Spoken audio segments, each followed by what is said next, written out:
The following program is brought to you by Cloudcast Media, a podcast leader in developing shows to elevate local brands, local stories, and local storytellers. Cloudcast, bringing ears and minds home. The San Diego Union Tribune and Retirement Strategies Group present the Union Tribune Community Spotlight Show with your host, Drew Schlossberg. I'm Drew Schlossberg of the San Diego Union Tribune, and it's always great to have in the studio American Heart Association San Diego division.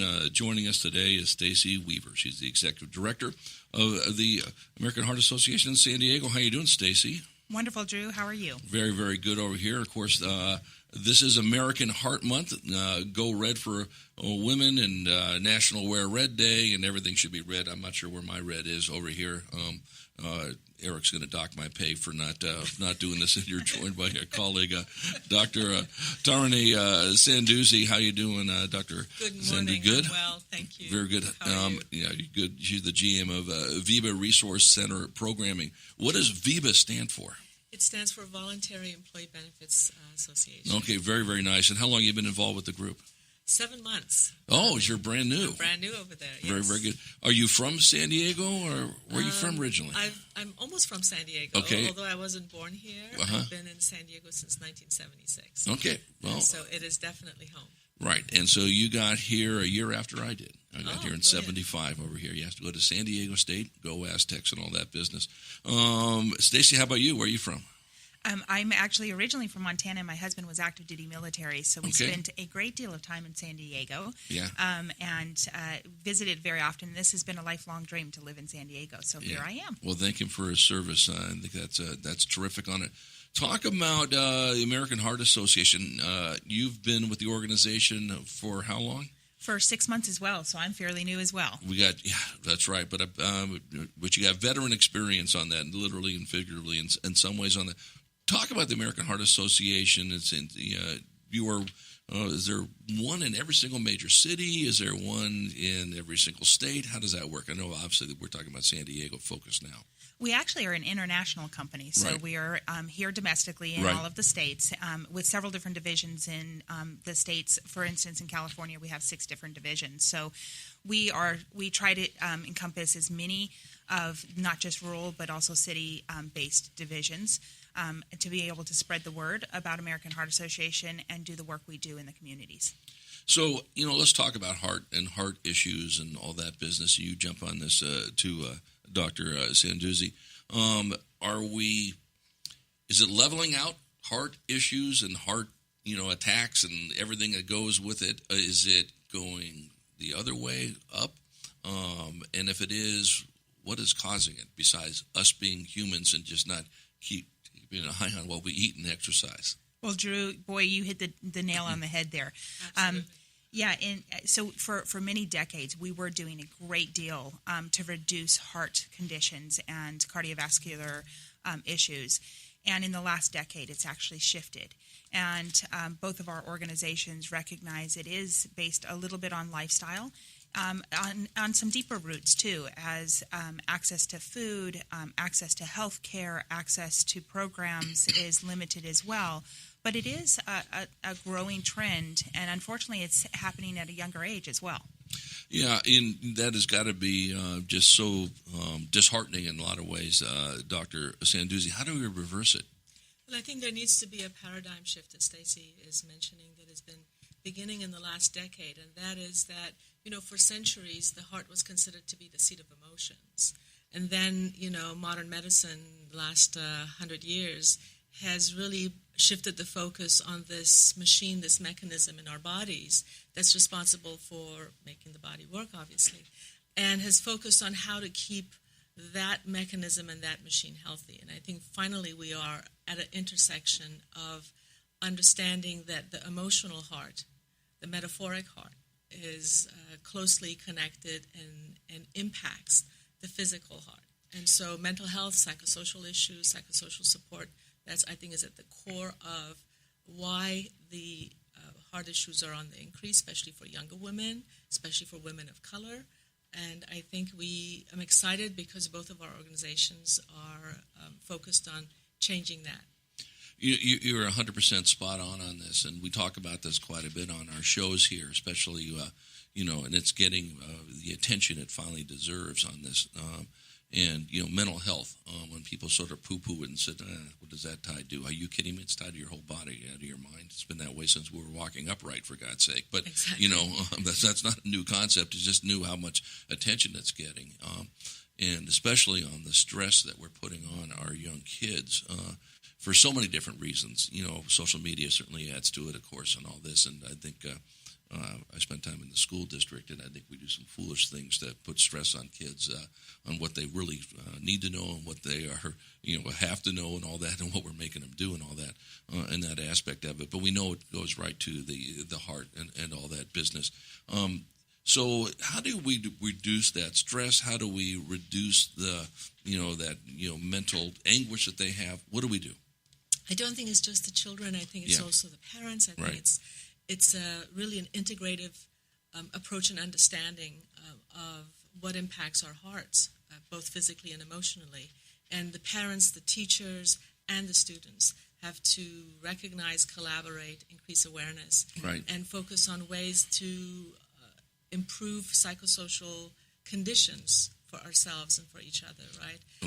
And you ask an incredible question, which is how do you do that? And I think the first step is in recognizing that we all have, I believe that there's national, if not a universal epidemic of heart hunger. I think emotionally, many, many, many of us are starving for what feeds our hearts. And as our lives get busier, as we're supposed to work like we don't have families and take care of our families like we don't work, right? These things become more challenging. So I think the start is going to be recognizing. Well, and then have advocates like what you're doing, Doctor, and of course what Stacy and the whole group is. And we know anything when you advocate for something, it's not one message and we're done. It is 24/7, 365, forever on this. Now, again, we are chatting with Stacy Weaver. She is the Executive Director of the American Heart Association San Diego, joined by Dr. Tarane Sondoozi, the GM of VEBA Resource Center Programming. So American Heart Month, you got 6 billion events going on, right? Oh, my goodness. Talk about some of those. We do have a lot going on this month. So we just last week celebrated National Go Red Day, which was on February 7th.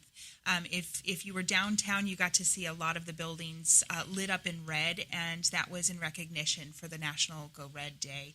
And that's just to bring, again, awareness around heart health, and specifically heart health for women. This month, we also have our Go Red for Women Luncheon, which is on February 28th. It's a great deal of activism in making sure that women's heart health is recognized. 500 people in a room all talking about how do we get better. And where's that going to be? Oh, that's going to be at the U.S. Grant. It's a great hotel over there. I go to the Grant Grill way too much myself. Thank you. Don't talk to Dr. Sondoozi. You're eating healthy, right, Drew? All right, exactly. In this aspect of it, how do people get tickets to that? Well, we're actually almost sold out, so we only have 2 tables left. You can go to the American Heart Association San Diego Division website to visit and get a ticket from us. Exactly.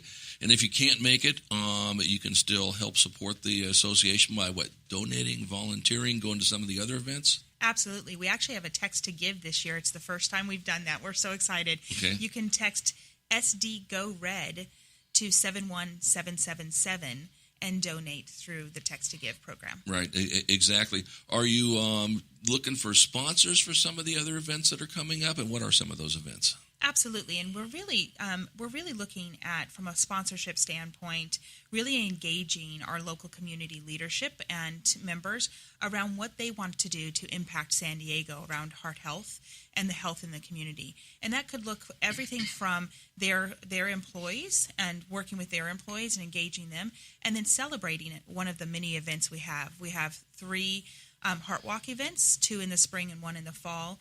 We have 2 Cycle Nation events throughout the year, and we also have the Go Red for Women Luncheon. Right, exactly. And is that all on the website?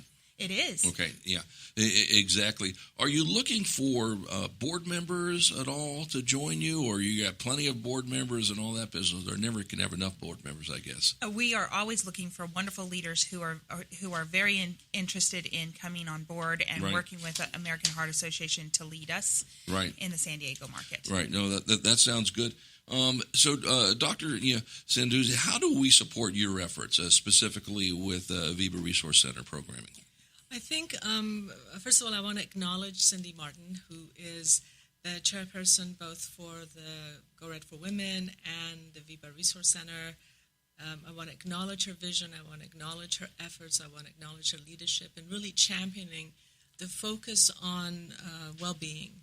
And, her focus and our focus on what the strong do to rise, which is ask for help. And so to answer your question, I think the best way to support our efforts is to recognize that your emotional diet is just as important as your actual diet, your nutritional diet, and that we do need emotional nurturance and nourishment. And mental health is not just about, it's not an either or, either you have it or you don't. It's really on a spectrum. So I think recognizing that, promoting that, opening our hearts to and having compassion for people that are struggling with mental illness on a spectrum. Depression, anxiety is on the rise, as you know, especially for our children, especially in our communities. And I think if each person kind of did what the airline industry really promotes, which is oxygen on you first, that would be a big step in the right direction. Yeah, and I want to talk about that when we come back from break more, because we really can't talk about this. And also, we chat about, you have a story. Your father, had a stroke, and want to talk about that. And you only get one chance in this life, and with your one heart and with your one mind and all that business, let's take advantage of it. And we'll chat more about that when we return with Stacy Weaver, the Executive Director of the American Heart Association, joined by Dr. Tarane Sondoozi, GM of the VEBA Resource Center. You're listening to the Spotlight Show here on Cloudcast Media Radio. We're brought to you by Retirement Strategies.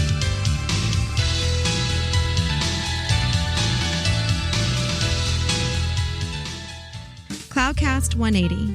Powerful people, powerful stories, 180 seconds. Welcome to Cloudcast 180. We're here today with the president and CEO of Father Joe's Villages. Welcome to Deacon Jim Vargas. Thank you, Charles. Good to be with you.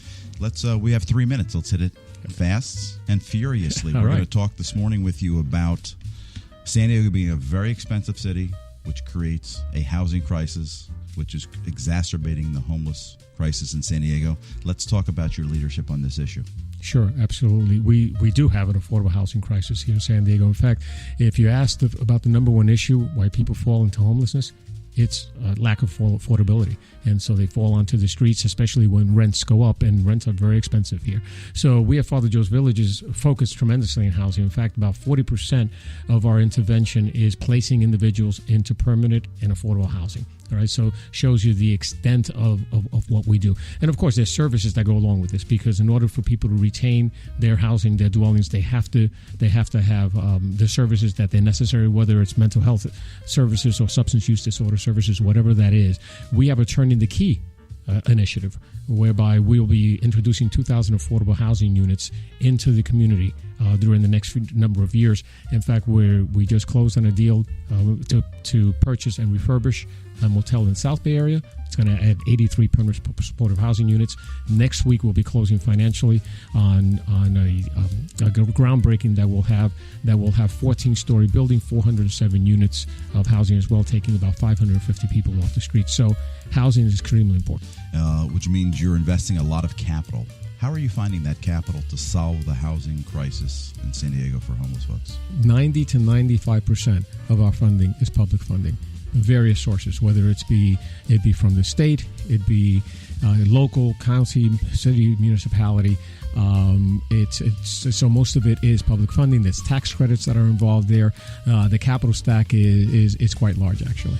So you're finding the land, you're finding the capital, you're changing lives. How are you minimizing the risk of future homelessness for these clients of yours? We're minimizing it through our services. We need to make sure that in order for them to retain the housing, that they receive the services that they need that are holistic and are comprehensive to their specific needs. That's fantastic. Deacon Jim, in the last 10 years, your organization has taken 11,000 folks from homelessness to a home. So I congratulate you. Any closing thoughts for our audience? No, that's what it's all